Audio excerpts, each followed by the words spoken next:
right, here we are with Preston Van Loon. Preston, welcome to the Defiant Podcast. It's great to have you here. Yeah, thank you. So Preston is an Ethereum core developer at Prism Labs and Off-Chain Labs.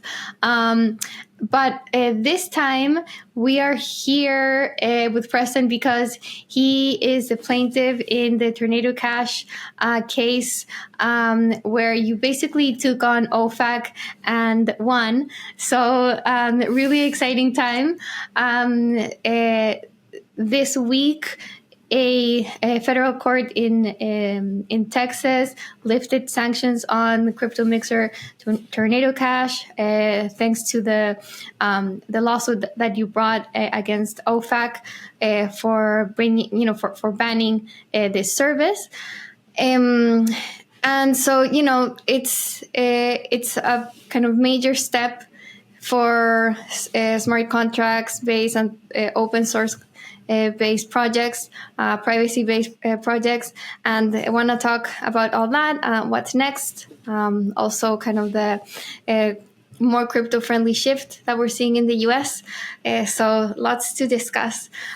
So yeah, if we can just start by, can you kind of walk me through why Tornado Cash was initially sanctioned, and then what prompted you to bring this case to OFAC? Yeah, sure. So why Tornado Cash was sanctioned? Well, we'll step back and talk about what it is and how people can use it. So this is a service on Ethereum in which you can separate your identity from your financial assets, right? So cool part about Ethereum and other blockchains is that everything's on chain, everything's visible. It's a public ledger.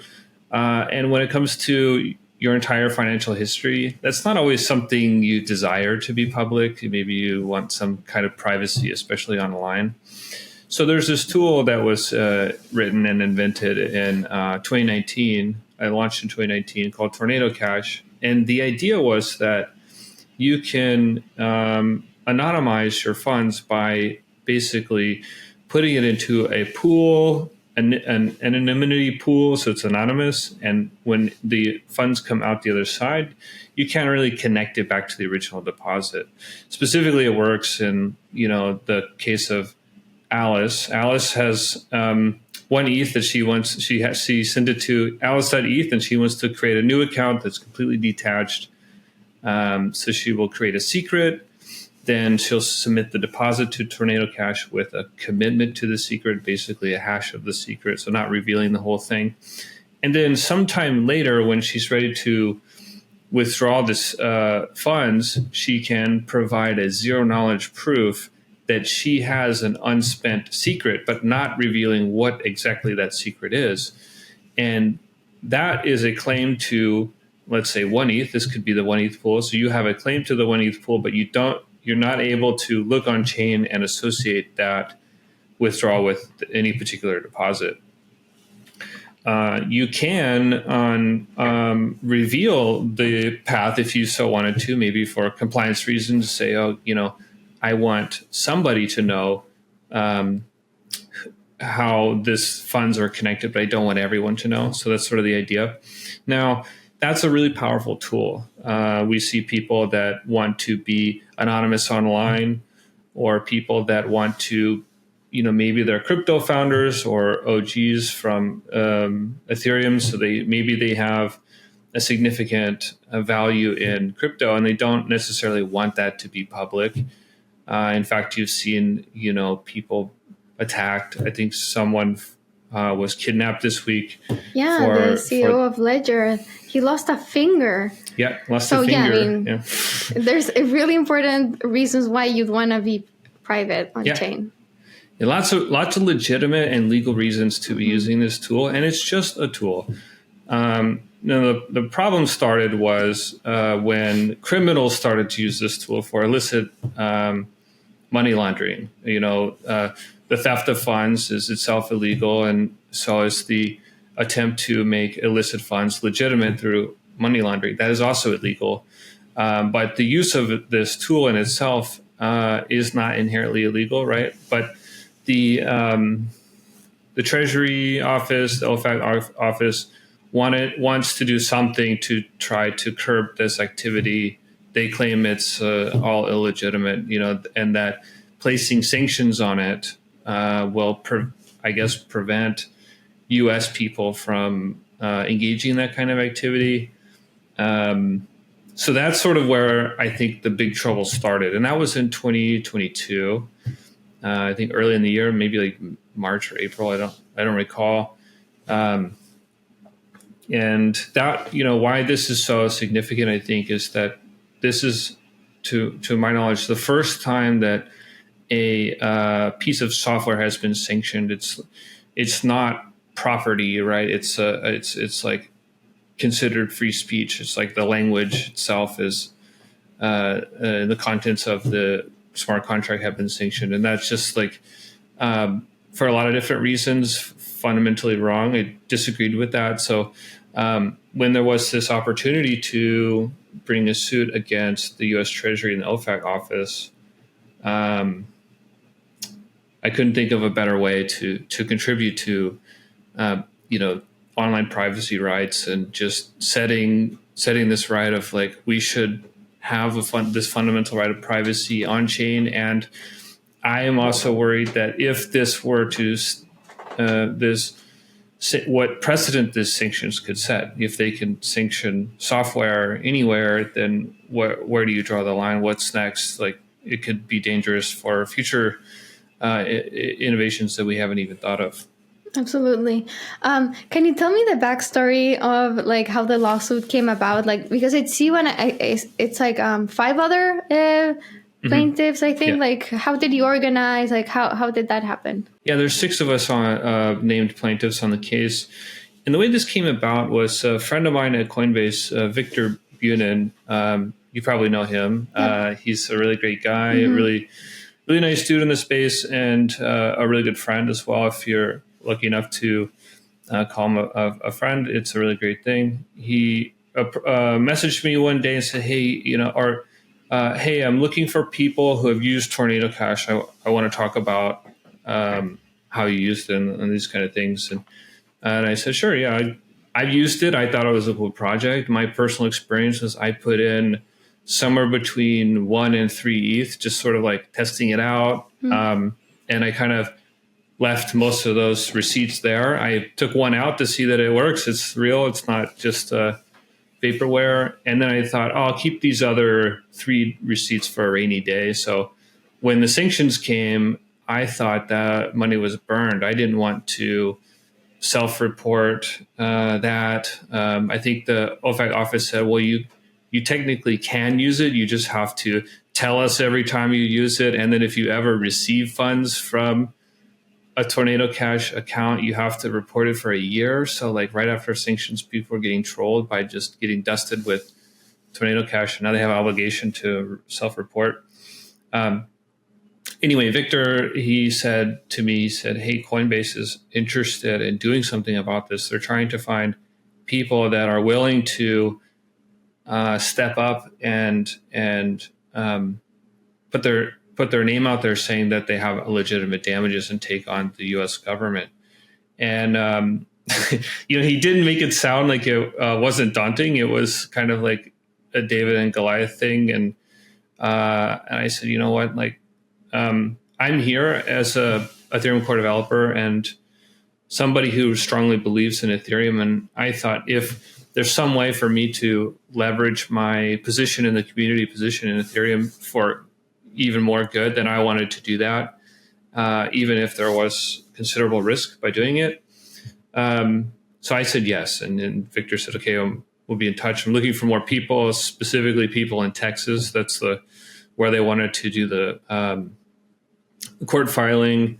My brother, Joe Van Loon, he founded a company called AutoWizard. He's based in Austin and also a user of Tornado Cash with real damages. So I pitched it to him. He's involved as well. Then we have a couple other people, Alex Fisher, Kevin Vitale. This have both Ethereum OGs. Then 2 Coinbase employees, Tyler Almeida and Nate Welsh from Coinbase. And then Coinbase themselves are not, they're not named in the lawsuit, but they paid for everything. They paid, the Paul Weiss firm is the ones actually doing the suit, and they sponsored the suit for us. So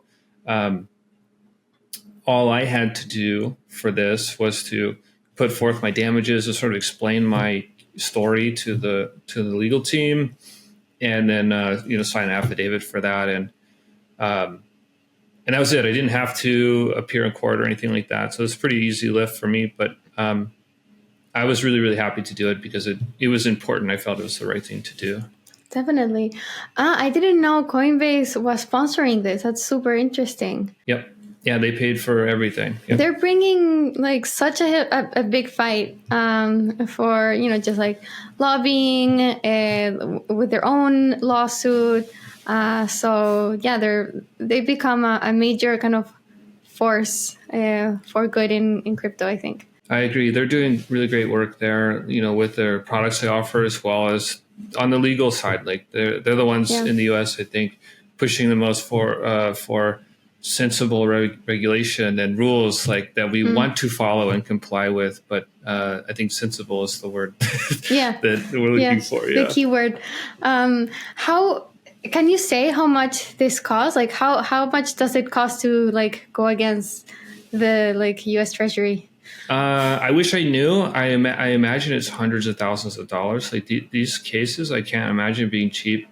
And where we are in the case is that it went through the district court, like the initial filing, and then we sort of lost the initial case, and then it went to the appeals court. So they've spent a lot of time already, and this is taken 2 years to do. So I can't imagine the hours they've spent. I know they're doing a lot of really hard work at Paul Weiss. There was another ruling in November, right, that also overturned the sanctions, and this is the second time. What's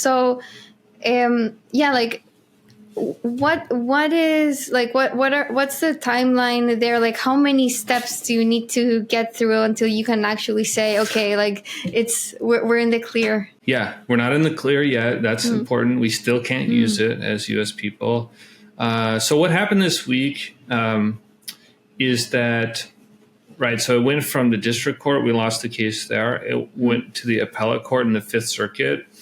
And the Fifth Circuit said that they agreed with our position that the software was not property under the definition in federal law. Therefore, the OFAC, the Office of the Foreign Office of Assets, I can't remember the acronym for it. Yeah, it's the Treasury Office of Foreign Asset Control. Yes. They lack the authority to sanction the software directly, opposed to the people and entities who abuse it. They are the ones who should be sanctioned, not the actual software itself. And that was our case, and that's what the Fifth Circuit agreed. That was in November. That was the day before Thanksgiving. I remember because I was trying to disconnect and have family time, but I was like, I had the biggest smile on my face walking around, and everyone's like, why are you smiling so much? It's like, well, let me tell you about it. And they're like, oh, wow, okay, cool. So that was a huge case because all I knew at that point was we lost the first thing, and then we're like still working on this appeal. We won that, and then this week the Fifth Circuit sent the order back down to the district court saying you need to conform with our decision.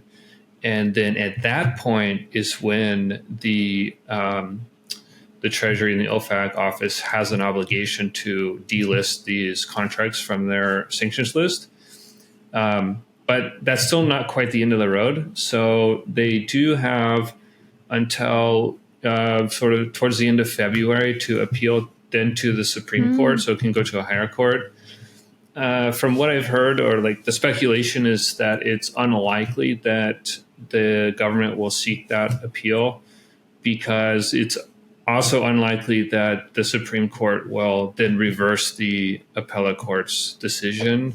If they even hear the case, like there's a chance that it goes to the Supreme Court and they're just like, no, we're not even going to hear it. I don't honestly know how that works, but what I'm hearing is it's like 99% the confidence is like really high that this is the decision that the outcome is going to be. And now it's sort of a waiting game until everything settles down.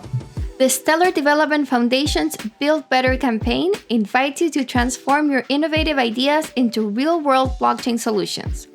Whether you're a seasoned developer or simply curious, this initiative offers a platform to create applications that enhance financial access, creativity, and connectivity. Join a global community of builders and contribute to a more inclusive future. Visit betteron.stellar.org to learn more and participate. Okay, so with this ruling, now OFAC has to lift sanctions, but they have until February to decide whether to bring it to the Supreme Court.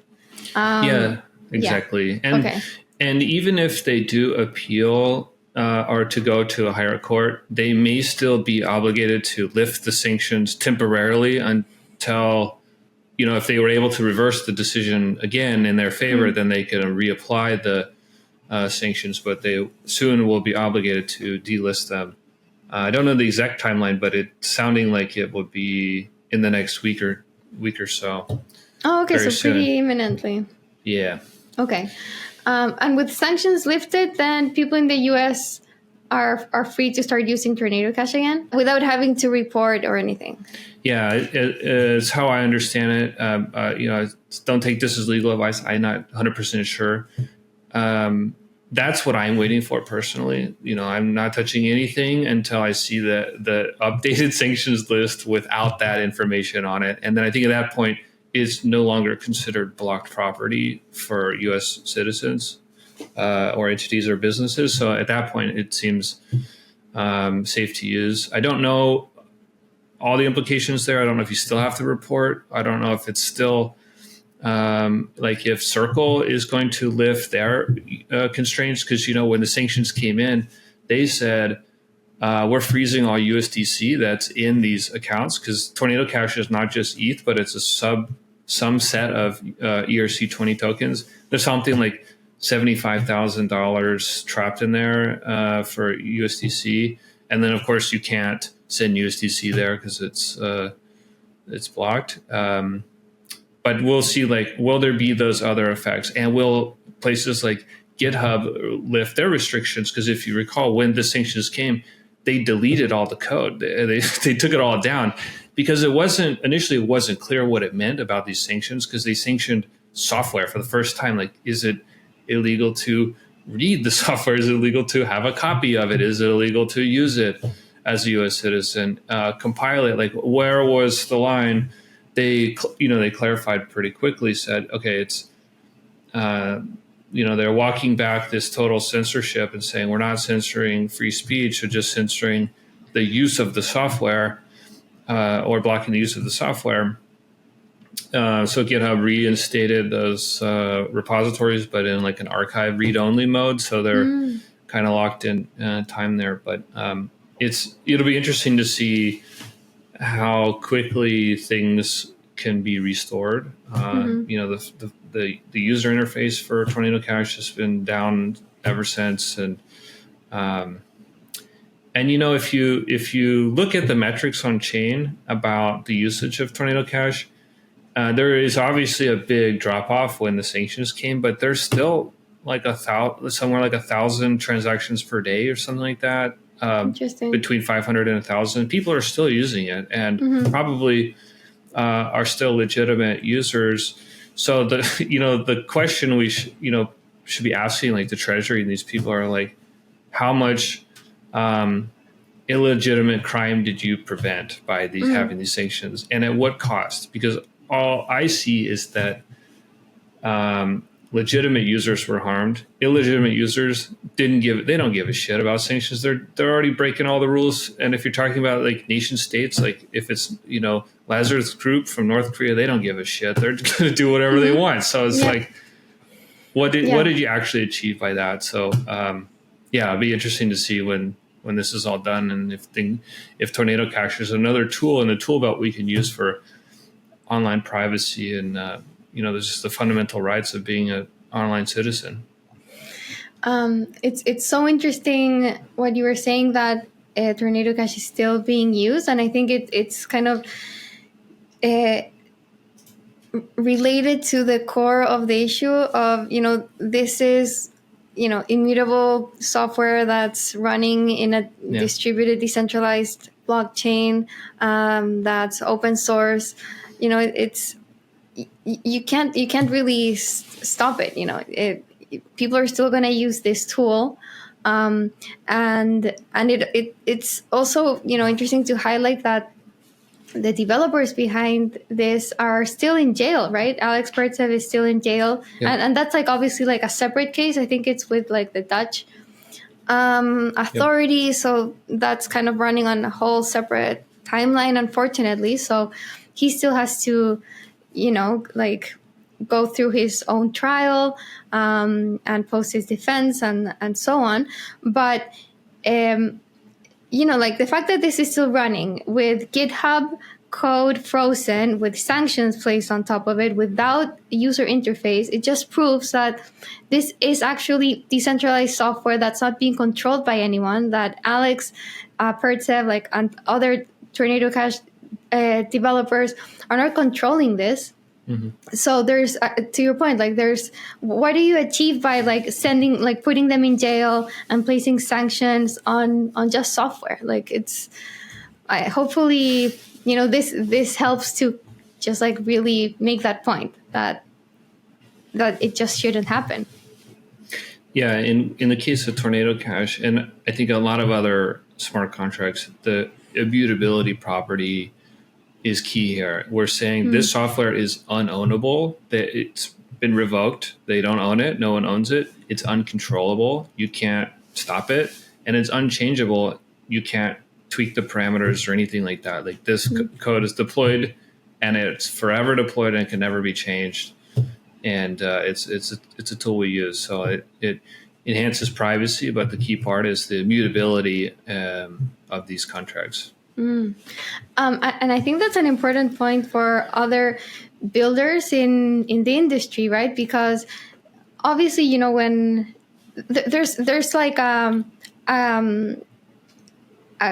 decentralization gradient where it's not black and white, and projects fall somewhere along that line, but it does really protect you if your software is actually immutable and if you actually give up control of it, which a lot of DeFi and other kind of blockchain-based projects are not. They still are owned and controlled by a centralized group of people. Even chains with many billions of TVL are still controlled by a small group of people. We see that all the time. So I think that's another interesting point to highlight. When it comes down to it, decentralization, it can be life-changing for people working in this space. If you can kind of talk about kind of the implications for other projects kind of related to what we're saying, if this goes your way and sanctions are definitely lifted, do you think, will that make it easier to build blockchain-based applications, what do you think this changes, if anything, for just the industry in general? I think it's a good signal towards the positive change. You can be certain of one fact, in that under the current definitions of the law, when it comes to sanctions and what the OFAC can do, if your application is truly immutable and no admin keys or anything, then it cannot be sanctioned. There will be precedent from this specific case saying that you cannot do that. So there's, I hope that it encourages more true decentralized applications, rather than like you said, having a small group of people being able to control it. It could be pushing people to be building in a certain pattern that is desired by Ethereum. That's sort of the idea we're going towards, this unstoppable world computer. So, yeah, I'm not sure what the bigger implications would be. I think it's still positive in many other places. I'm hopeful that for the Tornado Cash developers like Alexei, Roman Storm, and these guys that it's helpful in their case and their personal legal troubles from this, because I think maybe it's slightly tangential, but still they were also hoping for this outcome too, because it's some support towards the legitimacy of Tornado Cash and against the claim that they should have done something differently. Well, if it's uncontrollable, what can you do differently? It's immutable. So, yeah, for sure. Why do you think there's kind of this stigma of privacy on chain? Like, I don't know, like, like people kind of assume that if you want privacy, you must have something to hide. Like you have to be doing something wrong. What's kind of the counter argument? Like we touched on this a bit earlier, but like, if you can make the argument of like, what are the legitimate reasons why someone would want to transact privately? Well, I mean, privacy itself is a fundamental human right. I strongly believe in that. I think this model where you're saying, if you have nothing to hide, then you should let me look at everything you have, is not, it's not valid, right? Like that's why we have the Fourth Amendment. You need to have a warrant to come in my house and look through everything. You can't come in here and say, do you have anything illegal in your house? No, of course not. Well, let me look. If you don't, then you should let me look. The same thing with your entire financial history and saying, I'm not doing anything illegal. I'm just living my day-to-day life. But you don't need to know how much I spend at the grocery store or like what politically motivated charities I donate to. Like, you don't need to know this stuff. Nobody needs to know. And it's not illegal activity. It's just activity that I consider deeply private. Like, that's my private life. I think most people, especially people that have a .eth ENS name on their Twitter account, they are saying, I have a public identity on chain, but it doesn't mean that I want to associate my everything I do in public, how many assets I hold, and all these kind of things. As we've seen in last week, it could be a bad OPSEC and actually a real danger to your well-being. So I hope that there's a increasing shift in getting back towards a private life. I think that in the age of the internet, we've been giving up privacy left and right, subscribing to big social media places, like giving away data. The saying is like, when a service is free, the users are the product, right? Something along those lines. Like you're not paying nothing. You're actually paying with your data, with your privacy, with your online history. And I think we should be back to a world where you can have a private life and an online life at the same time. I think that would be a good place to be. Yeah, for sure. And it seems like there are tools, like cryptographic tools, that are tailor-made for this purpose, right? Like zero knowledge proofs, hopefully can help guide us to like an online experience where you can show something that's needed to, get some sort of service without revealing everything about you. I think would be kind of the ideal situation. And I think that's kind of what this tech enables. But I don't know how like far along that kind of vision we are. But do you think that's kind of where we might end up? I hope so. I hope so. I know that Tornado Cash is like just the sort of first step towards that on Ethereum. You have other blockchain networks that made it like a native part of their values. So everything is like zero knowledge, and the increasing use and performance of zero knowledge is changing every day. It's improving every day. And so we'll see more and more of that on Ethereum. And so I think that these like privacy rights and fundamentals will become more and more part of everyday life for people that are using blockchains. So yeah, I'm optimistic about that future. I know that Tornado Cash was like sort of the first ones to really popularize this idea, and there are other teams that or projects that are sort of like trying to meet somewhere in the middle. Like maybe if say like we had Tornado Cash but with better compliance tools, like there's a group called Oxbow that's sort of working on this, and we're just hoping for better online privacy and being able to live your life online. The wait is finally over. The Impossible Cloud Network node sale is live. Visit node.icn.global now to purchase a node and start earning rewards. This is your chance to join the movement standing up against the cloud giants. Impossible Cloud Network's ecosystem already has 1,000 plus customers and 3 million of ARR. As we speak, it's disrupting the fastest growing trillion-dollar industry. Visit node.icn.global to secure your place in the future of the cloud.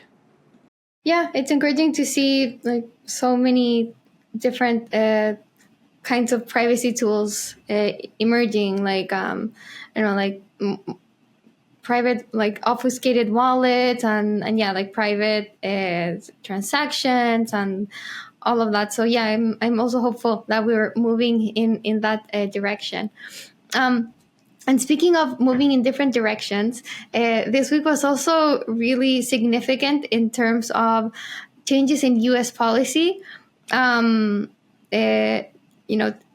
just signed executive orders that, really hopefully can facilitate banking access to the crypto industry. They've just kind of strengthened digital property rights, and it just seems like, like the promises that we heard in the campaign, which I always took like with a little bit of, or with a lot of skepticism, are actually coming true. So it's a pretty, it's an exciting time, I think, to be in crypto in the US. And you've been based in the US, I think for like your entire like crypto career, and before that in tech. Yep. So yeah, I'd love your thoughts as a builder here. What is this like? Are you still kind of like wary and seeing where things go, or how does it change your perspective and experience as a US builder in crypto? It's a great question. So with President Trump being reelected, it felt like there was this pendulums of crypto regulation, and it's swinging back the other way now. Like in the last administration, it felt a lot like the innovation is being suppressed or stifled. I think there's like Operation Choke Point or whatever it's called, where there's now surfacing evidence that there were people that were trying to slow down innovation in crypto and regulate it and in a harmful way. Because like in the industry, I've seen, I've been around not that long, but long enough to consider myself I guess like around for a while. Since 2017, we've seen, people asking for clarification and not getting it, and just like wanting to follow the rules. In particular, like Gary Gensler with the SEC, just kind of like investigating everybody and suing everybody, and sort of regulation through enforcement, right? Like not making the rules clear. And so things seemed to be very difficult on that side of tech. And that's the part of this industry that I least enjoy. Like I don't like politics. It's not an interest of mine. I'm big in tech. I like code. I like, math and stuff like that. The very objective things. And then when it comes to like lawmaking, rulemaking, it's very subjective, and I don't understand it a lot of the times. But the general feeling I get from the messaging around President Trump, and then I also take it with skepticism because he's a politician, and also skeptical of them. He's saying stuff like, I want the United States to be the crypto capital of the world, whatever that means. Yeah, it's a positive signal versus prior administrations that are kind of stifling it. And for whatever reason, they were doing that. We could feel it. And so it really feels like a breath of fresh air to see not just the messaging, but real actions coming forward with this already executive orders. Just in the first week, I think this is the 5th day in office, right? So there's already been cool stuff happening, and in general, just optimism of the next 4 years. I feel like we can get back to building, less, being distracted by these lack of clarity and other things. We'll get back to building and stay focused on that and build something great. And like I think we're still so early in the sense of like making this a thing that everybody uses. Like you're not seeing it in a day-to-day life yet. Like I can't go to the grocery store or to the movies and pay with my own self-hosted hardware wallet or whatever. Like however far you want to go into the cyberpunk, like running it yourself. I want to go there. I want to go there with I didn't connect to any external service except Ethereum, and I paid for my thing. That's what I'm looking for, and for that to be accepted and quick and fast and cheap. Like we still have a long way to go, but now it feels like, all right, there's not going to be a bunch of potholes or landmines in the road. We're like kind of like can look forward a little bit and not be worried as much. Yeah, for sure. For the organizations that you work with, Prism and Off-Chain, are there any any specific changes that you think could happen with a friendlier environment in the US? So I work on the Prism client, which is the proof of stake side of Ethereum infrastructure. And what I see in that world is that there might be institutional Ethereum staking, like maybe these ETF organizers will offer staked ETFs. I think that's kind of cool. If that's the product people want, I think it should be allowed. Like, why not? That seems good.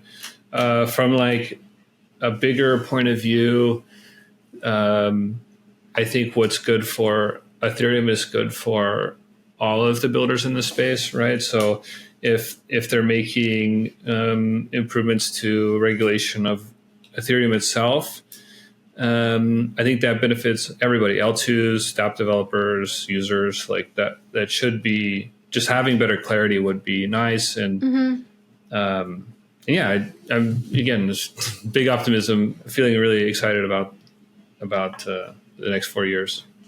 Awesome. Yeah, like clarity on ETH not being a security, which I think has been said, but yeah, it would be nice to like definitively know, the US's position on that. And yeah, I think institutional staking, would be huge. Being able to add that to Ethereum ETFs, because who knows? Like maybe the reason why flows haven't been as good as like people anticipated initially. Maybe the lack of staking yield is a part of it. Like maybe some people are saying, I'm giving up yield by just holding this plain ETH. I could just like hold the same ETH and get extra yield for it. But I don't know. I actually don't know how much of that argument goes into institutions.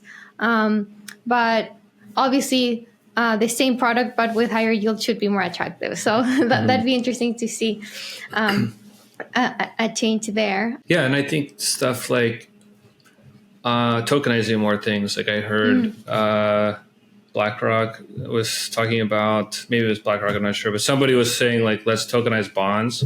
That sounds cool. Like, because like, and the answer, the question is like, why would I want to do that? Well, it's about incorporating it into the money Legos of Ethereum. The argument you're saying of ETH by itself is just ETH. It's not necessarily earning a yield. Same thing with maybe a bond could be earning another yield by putting in a lending pool or something to that effect. that would be cool. Just incorporating more things into the DeFi ecosystem and the money Lego ecosystem that Ethereum has built. That would be awesome. Yeah, I mean the BlackRock's Build fund, the Treasury fund that they have, that's already been a really interesting first step. It's done really well, and it's being incorporated in DeFi as collateral. So I think why not go all in on tokenizing bonds, equities, and have them be just another part of like our on-chain economy. I think it should be like a natural progression towards that. And it seems like there were these just like artificial roadblocks for like very obvious things that should be happening that weren't happening. Like tokenizing securities.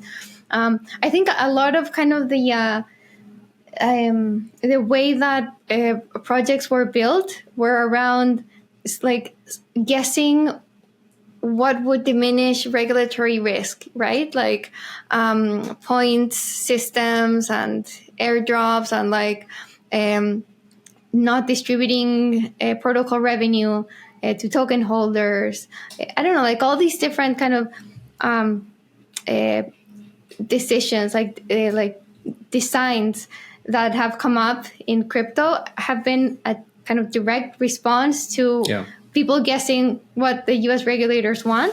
So hopefully that I'm looking forward to like how that changes now that there's less uncertainty. What new designs will we see? I think everyone is bound to benefit when people can decide for what actually makes sense and provides more value than for what they think Gary Gensler wants. Exactly. And I think that's a great point you're saying of like development has been, people have been having to think about this as they're developing stuff and withholding ideas and features that people want, like the token holders sharing revenue. I think that was, people were calling for Uniswap to say like turn the fee on and give a portion to uni holders. Like that's what people want, but the regulation is really scary around that. So maybe one day they'll get a definitive answer and say, yeah, if you do it, here's all you have to do. And then it's easy, and that would be cool. What I really like about building an Ethereum is like at least initially, it felt like you could build anything you wanted and do anything you wanted, and that you could experiment and iterate and do cool things. And now that it's like kind of maturing a little bit, you have to say, well, there are rules to follow, right? Like, and when people want to follow the rules, we need to just align on what those are and like get to a good spot. And that's my optimism. Get about 20% APY on ETH with the High Growth Vault by Kelp in one click. Highgain uses blue chip DeFi strategies with RSETH across Aave, Pendle, Usual, and Elixir, managed by Strategy Pros Ultra Yield and Upshift to deliver highest rewards on ETH, all in just one click. Deposit your ETH, receive HGETH, and stay liquid in DeFi. Trader use HGETH on platforms like Pendle and Balancer while still stacking rewards. Follow along these steps to get started. About Ethereum, there's been a lot of controversy recently. I don't know if you feel like talking about it in kind of the last section of the conversation.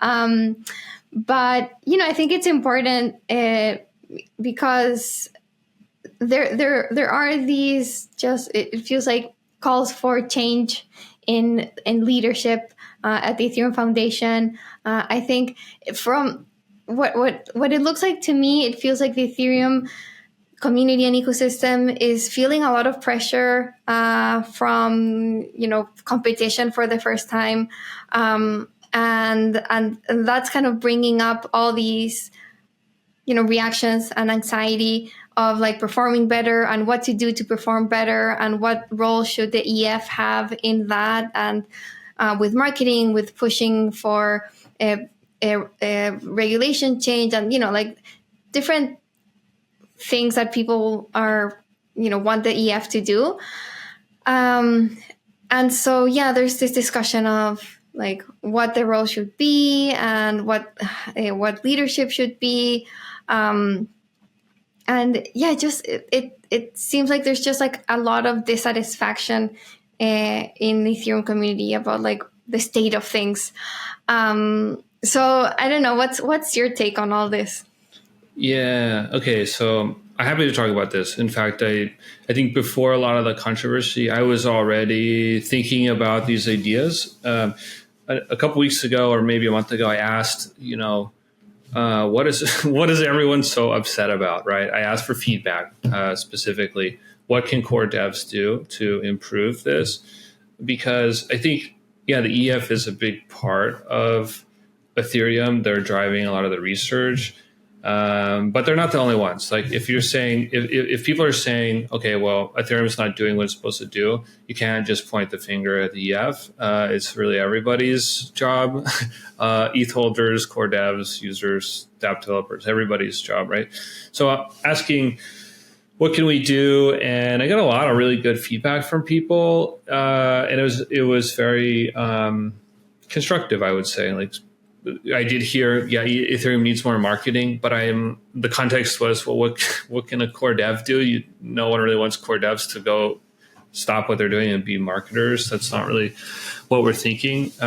So that feedback wasn't really relevant here. But what the key themes were that we needed to have some better communication. That was like the key theme. It's like people wanted to hear from core devs more on Twitter. I think that's a lot in response to the competition. You have all these like reply guys that are always like not ETH people, but coming into all the ETH threads and like saying stuff.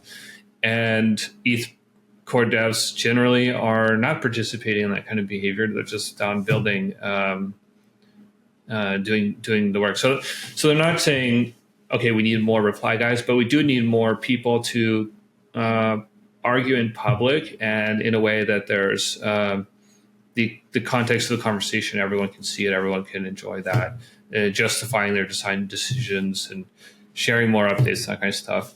They also wanted people to be using the blockchain. A lot of this feedback is actually the same feedback they're giving to the EF. Use the blockchain. If you need to sell ETH as your runway, do it on DeFi. Like that's what it's for. Like use it. Don't just dump it on an exchange, but use the real stuff. So I found that interesting because sometimes I do feel out of touch with what's happening on Ethereum. There's so many things, new projects, new applications that it's hard to keep up with. So I do, I'm one of the people who is taking time to look at what people are building and try things out and experiment and kind of have fun, because Ethereum can be fun too in that regard. And then people wanted to hear more about ways to improve governance, like all core devs. The vibe is like it's a little bit deteriorated from what it used to be, and the sense being like sometimes you're not getting all the voices heard. Like, maybe there's opposition to something, but it wasn't, well communicated. And there are generally not dApp developers in there. So if like there's a EIP coming through that would fundamentally change the cost of some application, like they want to tweak the gas, those people may not be heard because they're just not generally a part of the all core devs process. So making them more public, more visible is good. And so when it comes to the EF, people are saying, I think things need to change. And I think change is generally good. We've seen some kind of nastiness about this message online, particularly about Aya. I think Aya is great. She's been super value add for Ethereum. She's, helped me and my team personally in our career through here. She's the one signing our grant letters and like got us to where we are today and help building Ethereum in a fundamental way. So she's done a great job.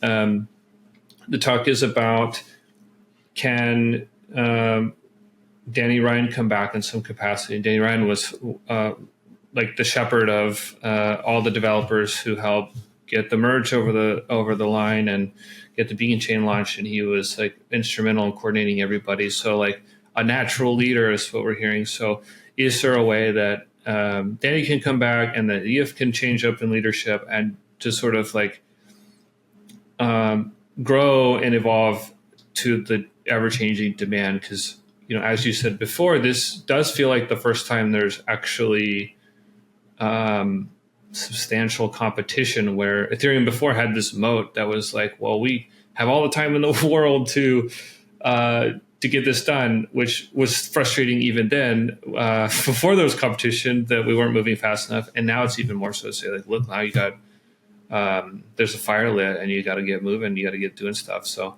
I'm generally supportive of this effort to evolve and to make change. Very supportive of constructive criticism. I don't really approve of the nastiness. Like, I kind of blame the Twitter algorithm changes for that, because that's what gets the likes, the clicks, the views, is being nasty. But they're good. There are still a lot of good people in the space that are participating in this messaging. So thank you to those guys who are being constructive. Thank you to people who are providing feedback. We want to be the best. We want to change. We want to hear feedback when it's done appropriately. So where would you want to see the EF new direction to go? I don't know for sure. I don't really see what the problems are necessarily. Like, I'm hearing any more marketing, but I guess what that means to me is that they want to see Ethereum advocating more for things being built on Ethereum. I think the one point I really agreed with is there's this, I think, 5 million follower Twitter account, Ethereum, or maybe it's ethereum.org, I don't recall. But they're underutilizing this project or this profile where they're mostly like retweeting stuff, but they should be like more proactive about things, like being just in general, spending a little bit more time on like building up things within the system. Because like the theme I heard a lot was like, okay, maybe EF is doing well with protocol, right? Like the research stuff. This is what I've interfaced with, so kind of mostly what I know is they're doing great with developing the protocol, but it's the other stuff. It's like, getting more developers online and getting more people involved and sharing more of their mission and like what's happening. And then there's this push to be more ambitious from like the development standpoint. So the EF and research group can dedicate more research time into these bigger ambitious endeavors. I'm really not qualified to answer this question. I think it's a hard job. I think Aya has a hard job, and that the next person, if there's a change in leadership, will also have a hard job. So I hope people understand that too, that, this is not an easy thing. It's going into the unknown. Yeah.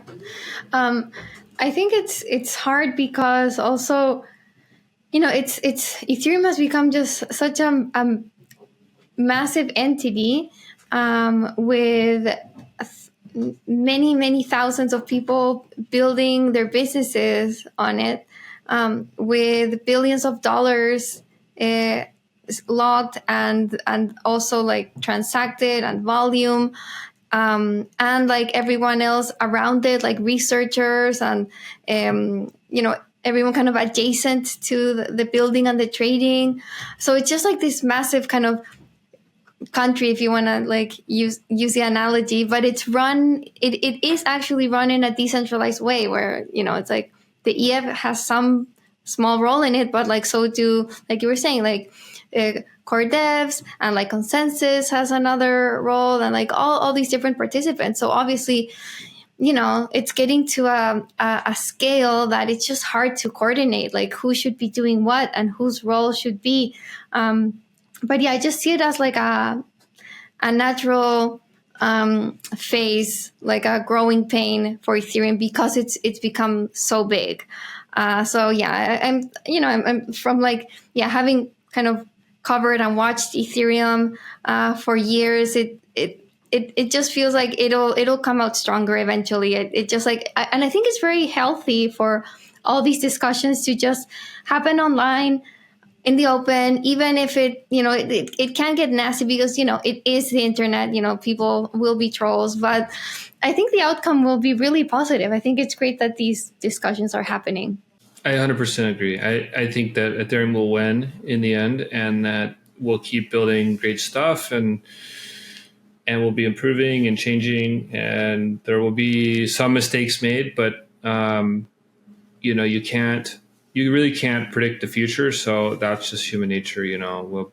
We'll be ever evolving to iterate on those mistakes and continue improving. And yeah, Ethereum is in a great position. It is winning. It's actually doing really well. I think besides the price performance, which is what I think a lot of people focus on, if you look at everything else, Ethereum is doing a really great job in the last couple of years. So I'm feeling really good about it. I'm excited. Yeah, it is a good time.